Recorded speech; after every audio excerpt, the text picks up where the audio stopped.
How many of you have edited Wikipedia? Raise your hand. How many of you thought at some point in your life, this website is a joke, you can't trust it? Raise your hand if you thought that. Okay, just trying to get a sense of what the audience is like. Wikipedia in some ways has always been a joke, and it has always been getting better, even though some time, for some reason, people had doubts. And I'm going to talk a little bit about that, and especially about recent initiatives from WikiCred that are making Wikipedia ever more reliable in ways that the media world and the world of journalism can not only benefit from, but can contribute to. So, like Jenny said, my name is Jake Orlowitz. I worked at the nonprofit Wikimedia Foundation for 6 years. I now have my own consulting company called Wiki Blueprint. I work with museums, I work with publishers, I work with journalists, anyone who wants to make the world better with open knowledge, I try to help them. I founded the Wikipedia library because citations are the bedrock of Wikipedia, and we'll talk more about that. And what I'm doing most recently with Hacks Hackers, their News Q division, is working on curating lists of quality citations for any topic on Wikipedia. This is going to be really important. So what I'm talking about today is how Wikipedia evolved from this joke to something that everyone uses that gets pumped into Google and Siri, and how WikiCred has been kind of grown up around that to make it even better. And then the levers of trust that WikiCred is working to enhance or influence, and some case studies, 3 case studies in particular that WikiCred has funded. And then what's going on now? What does this mean in the world of AI, basically? Is Wikipedia done for? So Wikipedia starts with this radical idea. It's an encyclopedia that anybody can edit. And we have a saying on Wikipedia that can only work in, we have a saying on Wikipedia that it can never work in theory. It doesn't make sense. It only works in practice. It doesn't make sense that all these strangers who are not paid, who are not coordinating, can get together and come together and make a knowledge resource which is better than Encyclopedia Britannica, that is as good as some academic journals, that's good enough to show up in the top 2 or 3 results on Google, that can be pumped into all kinds of different information ecosystems. But Wikipedia had certain basic principles, and I'm just going to tell you the 3 basic principles if you've never heard them before. Neutrality. Don't take sides, but describe the sides in proportion to the amount of coverage they get in good sources. That's the second principle. Everything has to be backed up by a good source. We call that verifiability. And the third is you can't bring your own knowledge. It has to be published by someone else. No original research. With those principles, from 2001 into 2005, there's a playground of information. People are writing and experimenting, and they are having fun. And very few people are telling them what's right or what's wrong. This leads to a period of insane growth from 2005 to 2007. It's like an S-curve in technology or technology adoption. The amount of articles starts low and it's building slowly, slowly, slowly. And then from 2005 to 2007, it just goes whoosh. And it was the basic principles plus the freedom to experiment which resulted in growth. Now, once you have growth, you get rules, a lot of rules. And this is something that people complain about with Wikipedia. There's hundreds, thousands of rules, and you have to learn them if you want to participate. But those rules help enforce standards and quality. Now, as Wikipedia is getting more popular, it starts getting scrutiny. And it's actually the scrutiny, the people who say this can't work, the people who try to fix it or try to mess it up and vandalize it, that leads to quality.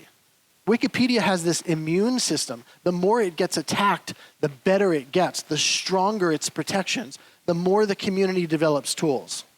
And that's what I want to end this talk with. The threats today are ultimately going to lead to Wikipedia being even more credible than it ever has been. Okay, enter WikiCred. This is an organization, or an initiative rather. It's Wikimedians strengthening knowledge and news credibility on the internet.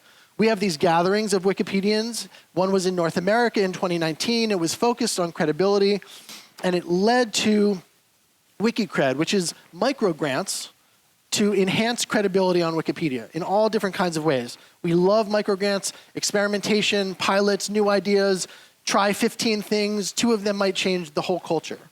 I have to give credit to the funders, Craig Newmark from Craigslist and the Newmark Philanthropies fund WikiCred, and as does the Wikimedia Foundation recently. And WikiCred has this very close relationship of allyship with Hacks Hackers and also with the local Wikimedia group in DC, Wikimedia DC, and New England in the US. So this is, it kind of initially grew out of North America, but is quickly shifting its focus globally to be working with editors in Nigeria and on issues that are of global importance. So when we think about changing culture or changing credibility, we look at the levers that we can pull.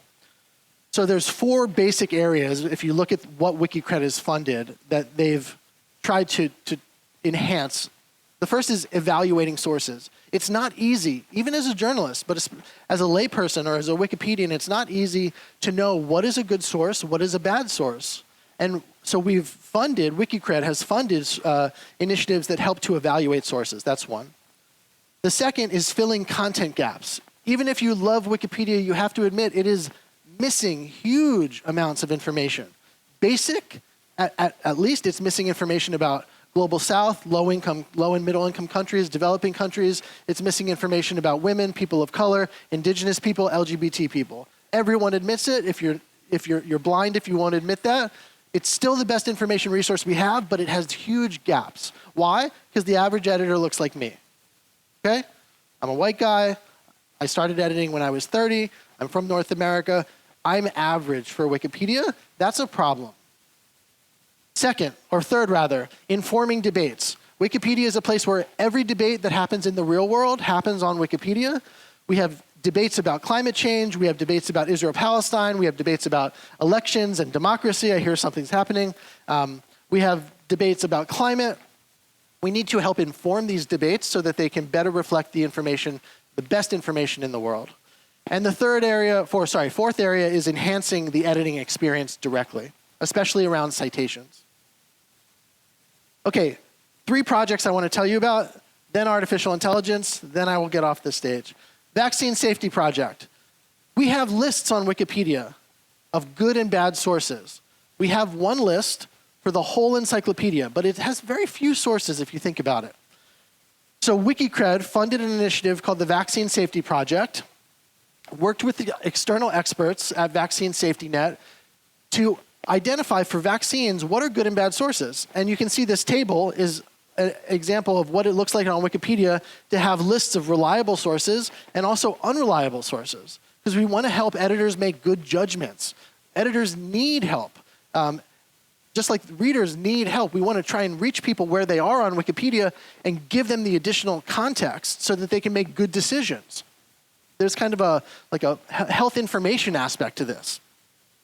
So the VSafe project actually is now being expanded for a similar model for any topic. Let's make a list of good and bad sources for every single topic you can imagine, and then let's help editors identify, there's a source which we said was unreliable on these 3 pages. Let's go check it out. So monitoring sources is very, very important. Iffy.news is a project you may have heard of. It has ratings of source quality, not just quality, but also bias. So this is a quality right-leaning source. This is a low-quality left-leaning source. And Iffy.news has a lot of data, but it didn't have enough data from Wikipedia. If I'm a journalist and I want to look up a source, I'm going to do some lateral reading. I'm going to check to see when the source was funded, when the site rather was founded, who it was funded by. I'm going to check Wikipedia and see, is there an article about this source? But what if a fake news site has no article about it? That's actually a problem. Wikipedia should have lots of articles about bad sources so that the public can go, oh, Wikipedia says this source is trash, and cites that information. It is widely regarded by journalists as a fake news tabloid rag. Great, we need that. We need sources, we need information about those kinds of sources. The last one I'm going to talk about is a project by a good friend, Kevin Peyravi, who was supposed to be on this stage with me, but his flight got in this morning. It's called Sight Unseen. As you can see in the little icons next to what you may recognize as Wikipedia references is graphical indicators of what a source is. Now, This would be really cool if you were reading Wikipedia and it told you, hey, this reference is actually from state-controlled media. This reference is actually an opinion piece, not a news piece. And this piece is recognized to be unreliable by any reasonable source. So what we're trying to do is build credibility indicators into the interface for readers and for editors in a way that's more accessible, that doesn't require expert knowledge, because people don't have a lot of time. Everyone's trying to consume a lot of information. We need to make it easier to make good decisions. All right. I have a little time to opine here, and I want to tell you that I am not worried about AI. There's a great article that was written in a 2020 book by MIT Press called The Many Reported Deaths of Wikipedia, which is to say that Wikipedia has been threatened mortally a dozen times. This was going to kill it, that was going to kill it. Google knowledge panels were going to kill Wikipedia, or vandalism was going to kill Wikipedia. AI doesn't keep me up at night. I think AI is helpful. It's a tool. And as a Wikipedia user, we're even talking about ways that AI might, might automate some tasks to make drudgerous summaries or copy editing a little simpler. But we're not relying on AI to write article for a lot of reasons. First of all, AIs are trained on Wikipedia. Up to 5% of large language model inputs are Wikipedia or Wikimedia inputs, Wikidata, and etc. So AI right now needs Wikipedia to be high quality. And some of the most broad, deep, useful inputs to large language models come from Wikipedia. So I am not worried that they're going to cannibalize us. But second, Wikipedia doesn't make stuff up by its very nature. Large language models hallucinate information. This is a known problem. But Wikipedia builds on information. It even builds on top of bad information. It replaces it. It uses it as a scaffold to get better. But we know that if large language models train on their own outputs, they collapse. It's like eating trash. They just go down. But when Wikipedia community builds on itself, it goes up. The last thing is probably my main point of this whole talk. Large language models have no idea what the source of their information is. They can only probabilistically tell you what the next word should be. They don't know why they got that information. They don't know where it came from. And if you ask them to give you the sources, they make them up completely randomly. So verifiability is a core killer feature of Wikipedia, and it's been there from the very beginning. I want to just end by saying that Wikipedia needs the media community. It needs the journalistic community, especially in countries where democracy is under threat, where journalism is under threat. We want to help, but we also need your help. We need your knowledge. For example, one thing that we were talking about yesterday is those lists of good sources. We have them for North America and we have them for Western Europe. We don't have the good sources and bad sources for South American Spanish language news. You can help us with that. And if you help us with that, it will go out to the whole world. Thanks very much.